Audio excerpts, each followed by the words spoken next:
Good evening, everyone, and welcome to tonight's study session. 6 o'clock, we'll get this started. We'll call the meeting to order. On our agenda tonight is a discussion relating to proposal to adopt a policy on establishment and formation of a maintenance improvement district for platted residential development. Mr. Tice. Thank you, Mayor, members of council. As noted, this evening we would like to discuss a proposal for City Council to adopt a policy on the establishment and formulation of maintenance improvement districts to be applied to new residential subdivisions. As you probably are aware, our zoning and subdivision regulations require new residential subdivisions to provide landscaping along the perimeter, arterial, and collector streets, common open space, trails, and pocket parks that can be enjoyed by their residents, and drainage facilities to retain the developed flows that are created with the creation of streets and new homes. Our regulations also require that a subdivision developer make provisions for the maintenance responsibility for these common areas. Typically, the developer indicates they will create a homeowners association to ensure the continued maintenance of these landscape, drainage, and common areas. In large part, HOAs do a great job with these maintenance responsibilities. However, we recently became aware of one subdivision in which the HOA has stopped functioning, resulting in their perimeter landscaping not being irrigated and dying, and their retention basin and drainage improvements falling into disrepair. The staff worked on this problem because obviously the dying and landscaping is a community image and character issue, but the non-maintenance of the drainage facility poses a health and safety risk to the residents of that subdivision. As we work to address this problem, we became aware that there are provisions in the state statutes that allow for the creation of maintenance improvement districts that can assume some of the responsibilities for maintenance of the types of common area improvements that HOAs are typically responsible for.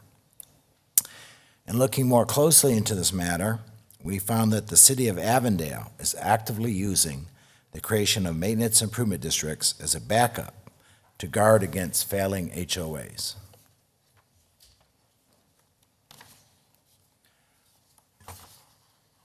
A maintenance improvement district can be created with the consent of the subdivision developer at the time of the creation of the final plat with the approval of the mayor and city council. The maintenance improvement district could remain dormant, levying little or no mill levy as long as the HOA is functioning and addressing their common area maintenance responsibilities.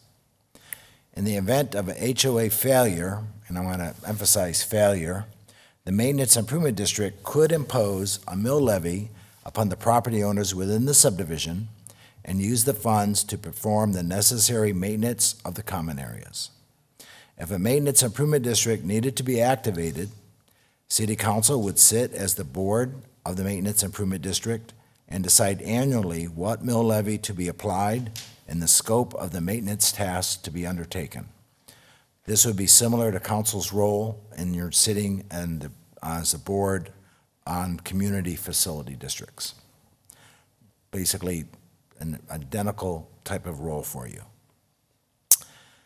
Staff is bringing this discussion forward now as there are 5 to 6 large residential subdivisions containing approximately 5,000 lots currently being processed for City Council's consideration of their final plat and recommendation in the near future. So if we want to require the creation of maintenance improvement districts for these new subdivisions, the time to do so would be now. Staff would recommend that council adopt a policy requiring the creation and setting forth the requirements that subdivision developers need to comply with. A copy of the proposed policy document and other forms related to the creation of maintenance improvement districts have been attached to your RCA, included. full disclosure, we plagiarized heavily from Avondale, but it seems that they have a process that's working very effectively there in their community. So that really concludes all I needed to present this evening. I will see if the city attorney or city manager need to add anything that I left out on this discussion.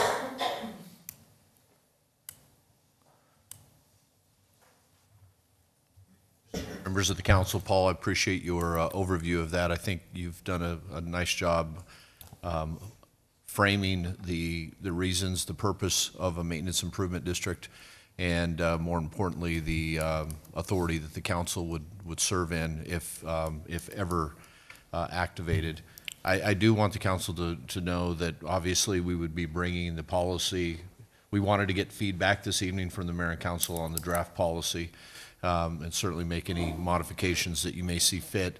But essentially, we would need to bring that back and get your approval for us to begin to incorporate that into the entitlements that and the decision making that the council will make on the developments that will be forthcoming. So, from my perspective, that really summarizes it. Mr. Wallace may have additional comments. I think it's been framed fairly well. I think we're here to answer any questions. You know, the district is something that's been available for a while. You know, as Director Tice said, as City Manager Rain said, Avondale started using this as just sort of a way to serve as a backstop. So we're not intending on creating this and starting to tax homeowners when they get it. But we've all seen areas where the HOAs have started to fail and not maintain those districts. And it puts the city at a bit of a disadvantage. Because going after a defunct HOA proves to be a pretty dicey thing where we have to sue all of the homeowners within the subdivision, which is never a good way to try to get a retention basin.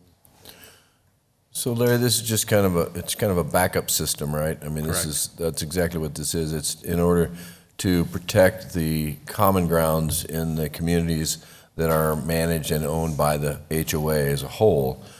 Then this would give us a mechanism to be able to collect funds to keep those common areas up to speed, to keep them kept up. Correct. And Mr. Mayor, if I can, perhaps outline the mechanics of a district should an HOA fail and should the mill levy need to be imposed. As Mr. Tice said, it's going to work very similarly to a community facilities district.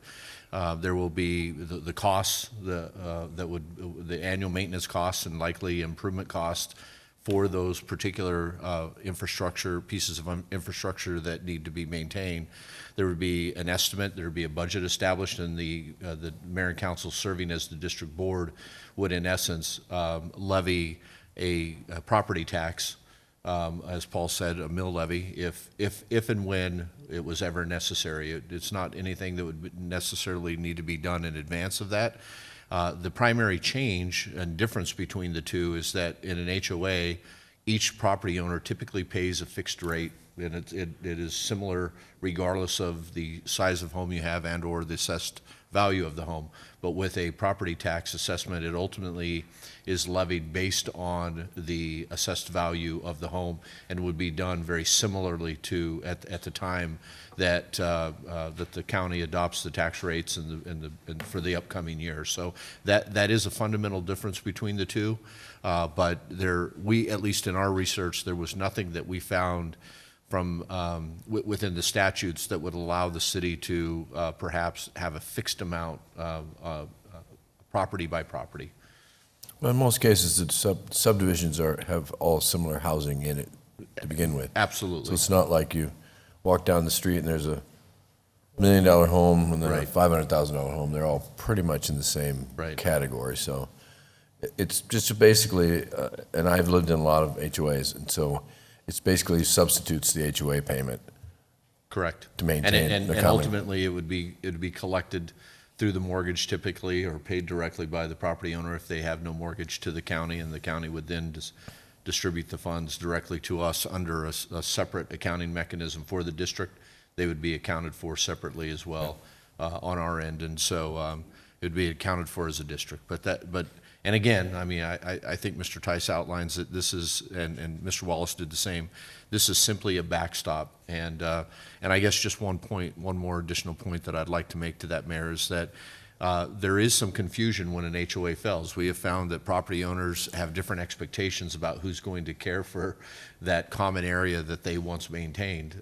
There is a bit of an expectation that that just falls solely on the city, without any type of a revenue mechanism to actually cover those costs. So The certainly, city doesn't certainly own not. that property. That's correct. Okay. Matt? I had one question in reading this, the proposal here. And it says the additional MID tax assessment charged to property owners will be minimal as long as the HOA maintains the common area improvements. But we wouldn't have any taxing, right, unless the HOA, because that kind of sounds like we would be making a small tax increment to save up while they still have an HOA. From my perspective, and I'd certainly let Mr. Tyson, Mr. Wallace correct me, there is an option for us to have a minimal levy on an annual basis from day one. And my sense is, based on the cost recovery methodology that the city has applied for years, we could essentially be reimbursed for or use that to cover the administrative cost to keep the district active, to adopt a budget, those types of things if we wanted to do so. So there is a right, but I don't necessarily know that there's a mandate that we charge. But we wouldn't anything. form all these districts and all these neighborhoods and start taxing everyone. Just want to be Right. clear on that. That's It's right. only in the I event of think a that's the failure. intention. Yeah, For when the city needs to step in. needs to step Right. in, yeah. And there's the money there available to Which is help good, us, the city, then carry out the function. And Because then- I mean, when I first read this, I was like, well, what are we missing? What was wrong with what we have in place? Well, this enforces that stuff. So when the HOA does not come through, now the city can step in. Right. So we're just adding to the policy Gives us and some- reassuring. Gives us a Yeah, backup. Just a yeah, backstop. backup, yeah. And then, I know we can play what if all night, but I lived in one neighborhood here that had a common pool. That was by the HOA, but I would guess that we would just do this specifically for the landscaping and drainage, right? Just Well, if the common pool- area, I mean, just right-of-way stuff. The statute that we were using is limited to sort of the parkways, pedestrian facilities, and retention basins. So for other HOA amenities that are sort of more, Clubhouses or yeah, pools. clubhouses and things of that nature, there is no mechanism, at least through this statute, and not one that we're proposing, to try to step into all of the duties of the HOA. It's really just about maintaining those common areas that, as Director Tice said, could become a health risk, or as a transportation and pedestrian safety issue. I just wanted to be clear so that everyone knew it was just for the minimum safety and health. Thank you. Bob, if we do have an HOA that fails and we find ourselves establishing the maintenance improvement district, is that a one-way street, or if the neighborhood grows, can it morph back into an HOA? Councilman Huddleston, so I'll tell you that staff will do everything in our power to get the HOA back on its feet, okay? That's really what we want to happen. We want it to be function, we want it to, to effectively assume its maintenance responsibilities. In the example that I described to you is, we held like neighborhood meetings to say, hey, guys, we need you to activate your HOA. And in this case, we were lucky that there was a number of vacant lots, and the owner of those vacant lots was very interested in getting the HOA back on its feet, and I think we're on our path to doing that. But absolutely, I think council, at any point, if the HOA is functional again, the council can decide, sitting as the board of the district, that you don't need to do any maintenance responsibilities because the HOA is once again functioning.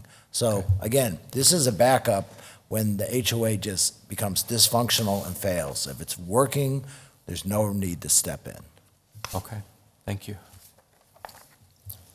Any other questions, comments? Thank you, Paul. No action needed, anything else? No action needed, Mr. Mayor, and we apologize that this was wrapped up in 15 Did you minutes. bring We'll dinner? get a bit of a break. Larry, did you bring pizza? Is there pizza in the bag? We contemplated starting at 6:30, but wanted to make sure that we started the regular council meeting. All right, well, we have 45 minutes, so we'll stand adjourned until 7 o'clock. Thank you, everyone. Little Sombreros is right across the street. Yeah, I got time to walk over there. And apparently I like